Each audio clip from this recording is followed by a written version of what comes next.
Welcome to Small College Conversations, presented by Blue Frame Technologies. I'm John Hartwell of Hartwell Studio Works, and I'm joined today by Jim Abbott, the Athletic Director at Oklahoma City University, and also the founder of the Business of Small College Athletics, also known as BOSCO.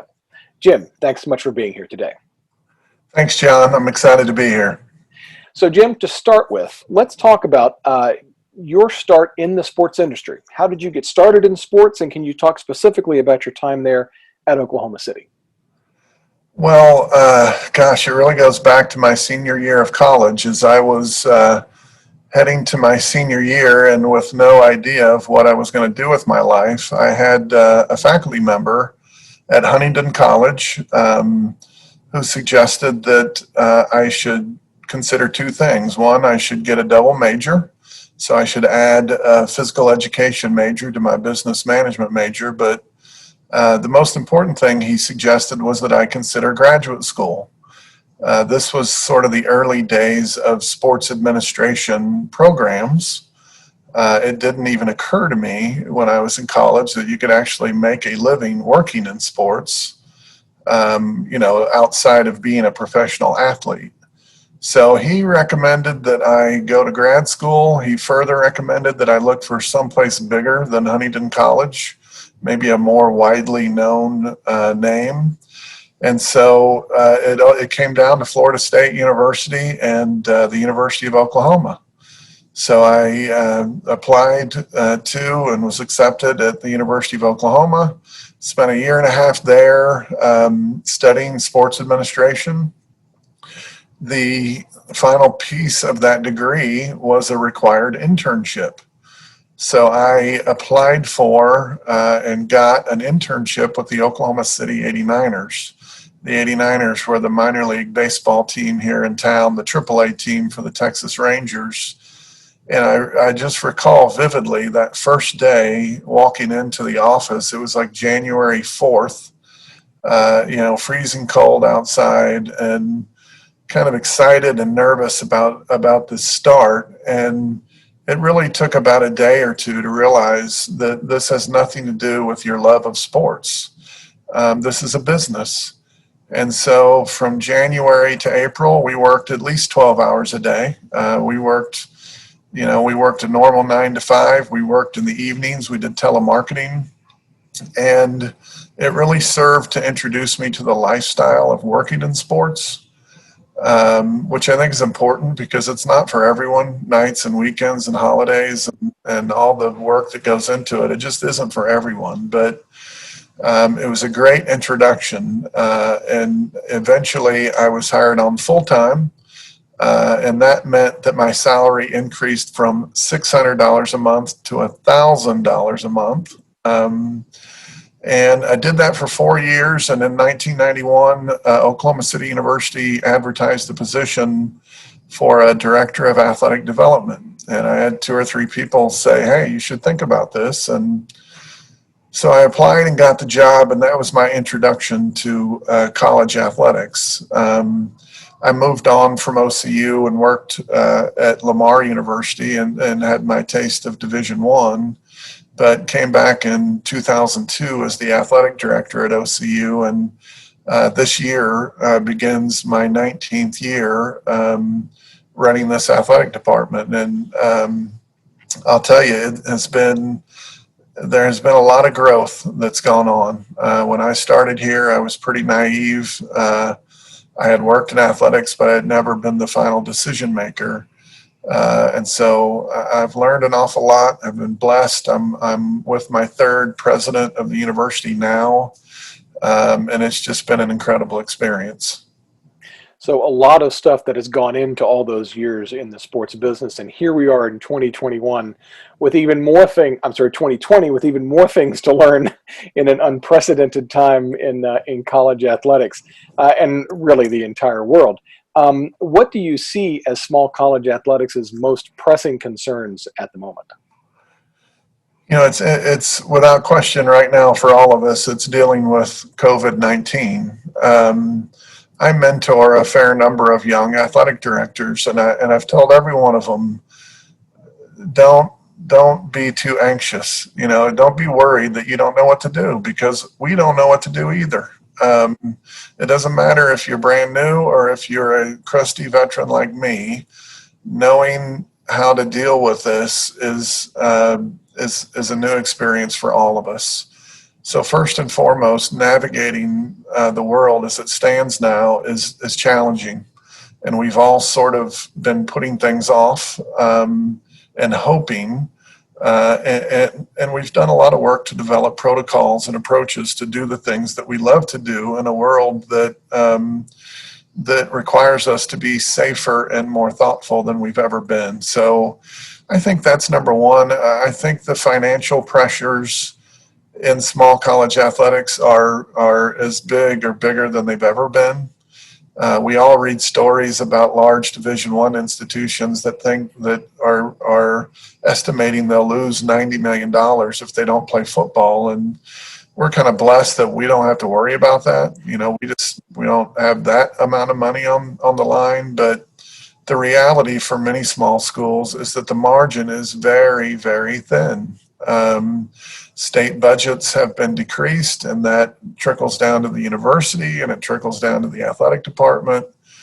And so I think the financial side will always be a big issue for small colleges, and the need to generate external revenue will be a big issue. I think the need to enhance enrollment on campus by maintaining full rosters is something that is increasingly important at small colleges. And then finally, when I really sort of think about issues, I want to go back to what I mentioned earlier, which is I just think growth and development and leadership are an issue and critical in small colleges. In a given year, it's not peculiar to have 15% of athletic directors that turn over. So you have 150, 250, 300 new athletic directors in a given year.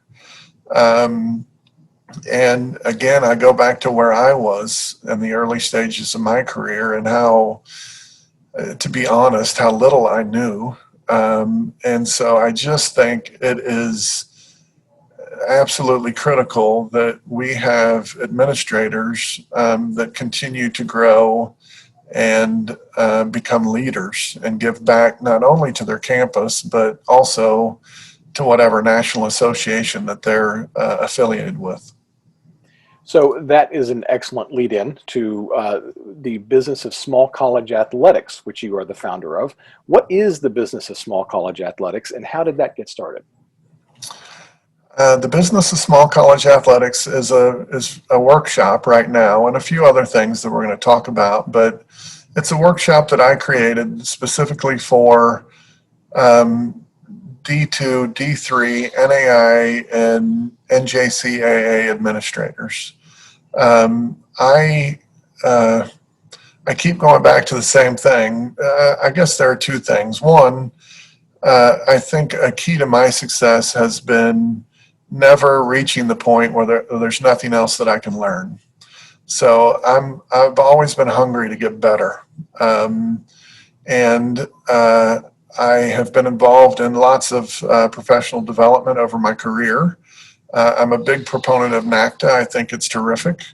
But as I continued to look at the opportunities that existed, whether it was at the NCAA convention or the NAIA convention or NACTA, honestly, there just wasn't enough for me that really related to what I do at a smaller institution.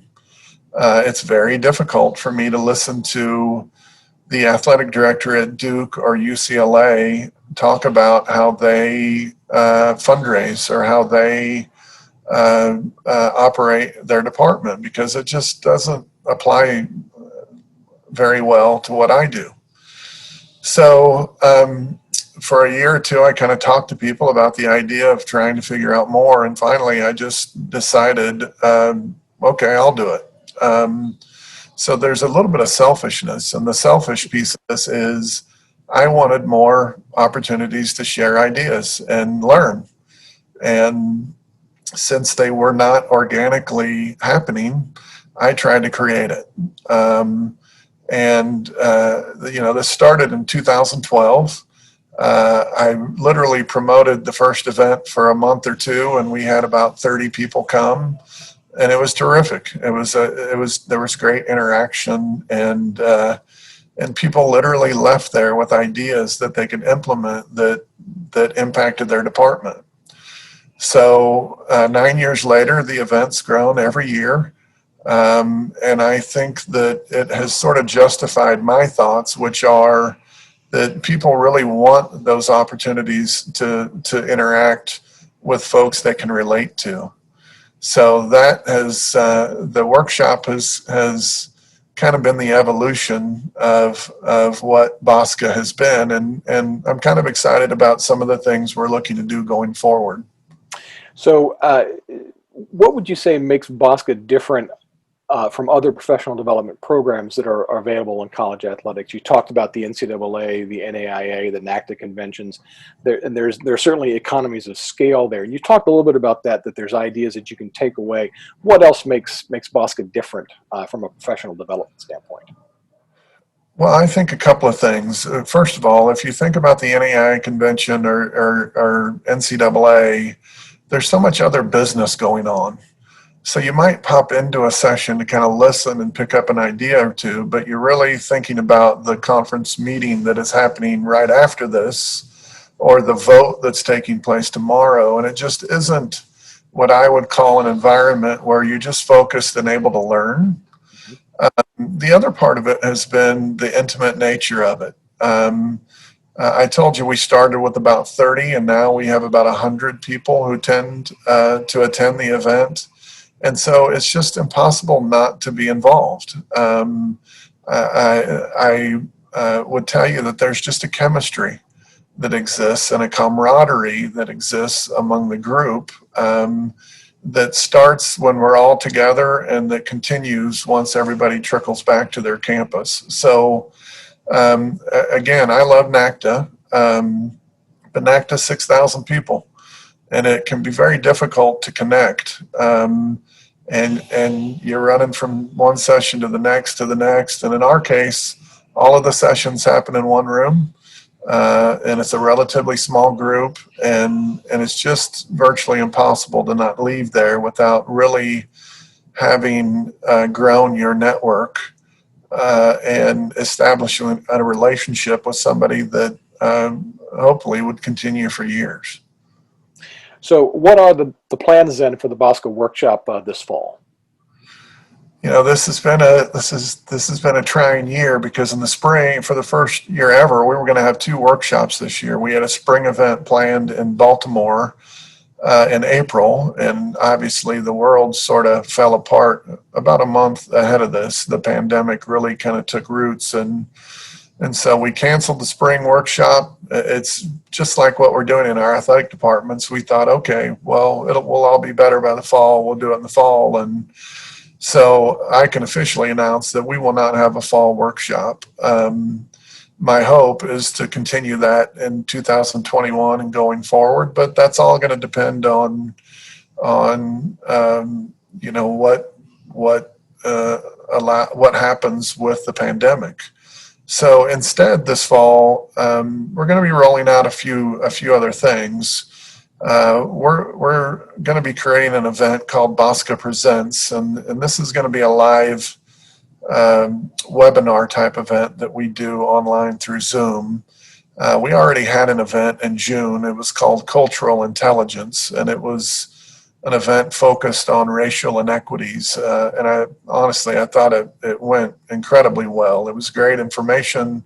It was well attended. And so very soon I'll be announcing a lineup of monthly events that will be free and that folks from around the country can join in and participate in. We're going to do more of what you and I are doing today. We're going to have more small college conversations, which will be focused conversations with small college administrators. It'll be a great opportunity for some of those successful administrators to share some of the ideas that work well for their athletic department. And then, we also have a feature that we're going to be running on the website that we've done before, but it's called Collected Wisdom. And it's pretty similar. It's just another opportunity to get insights and pick the brain of administrators from around the country.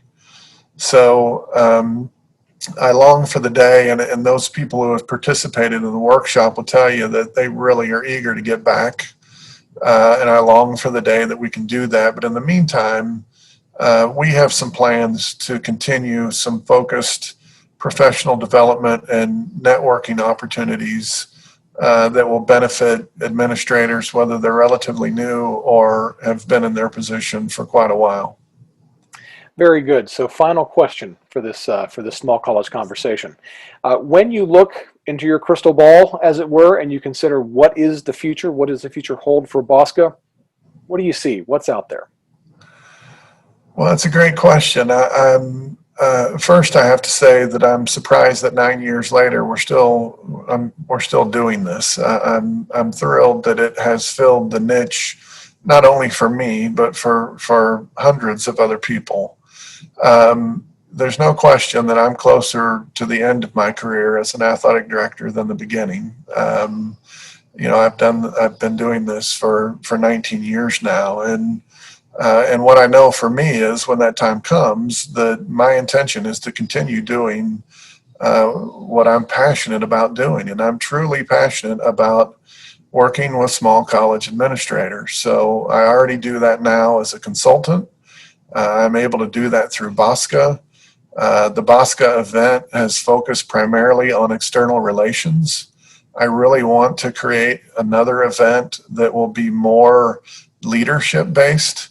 So the type of event that will be beneficial for those that want to become athletic directors, that will be beneficial for those people who might be relatively new to the athletic director's chair, that would specifically maybe look at topics like budget management and strategic planning and fundraising and hiring and firing coaches. I just think most of this is driven, John, by the things that I had no idea how to do earlier in my career.